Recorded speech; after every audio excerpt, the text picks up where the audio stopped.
me, Straglord, and I wanted to talk about some of the playstyles I've seen in Phasmophobia over the time I've played it.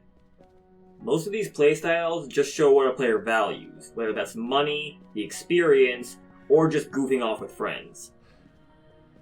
The first one I want to talk about is the Benefactor, the person who supplies all the equipment for the mission.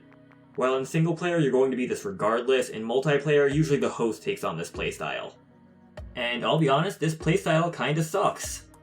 Not only do they choose to supply up to $2,500 worth of equipment, they're also usually one of the first people to die in-game, which makes it more than acceptable for them to take less risky plays and protect their assets.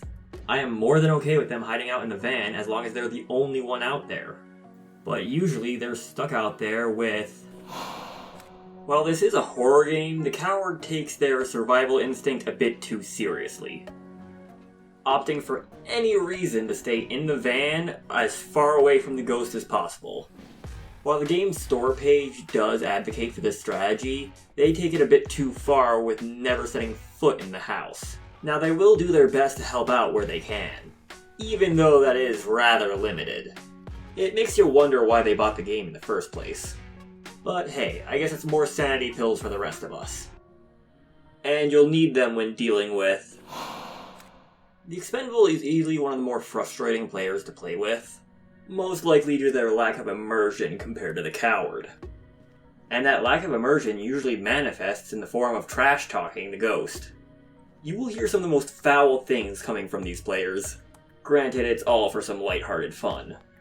But, word choice aside, they are one of the most useful players in the group. Getting any evidence needed, whether that's a photo of the ghost or repelling the ghost. It cannot be said enough how useful these players are as long as they survive. But no matter how useful any of these players are, they are all held hostage by... Now, the Shutterbug might seem harmless at first, but you'll know you have one when they make a beeline for the camera. The Shutterbug's main goal is to get as much money as possible from the mission, by any means necessary. And while that usually just means taking photos of any evidence that happens, whether that's fingerprints, ghostwriting, doors moving, they will sit there and refuse to leave as long as there's some evidence left for them to photograph. And that's not limited to the ones on the board. There are 3-star ghost photos, dirty sink water, and many more. What started off as optimization quickly becomes obsession for them. An obsession that proves quite lethal to most other players. I can confidently say most players die trying to get that evidence for a Shutterbug. And the only way to get them out of a mission before all the evidence is found is saying it takes too long and that they get more money if they start a new mission.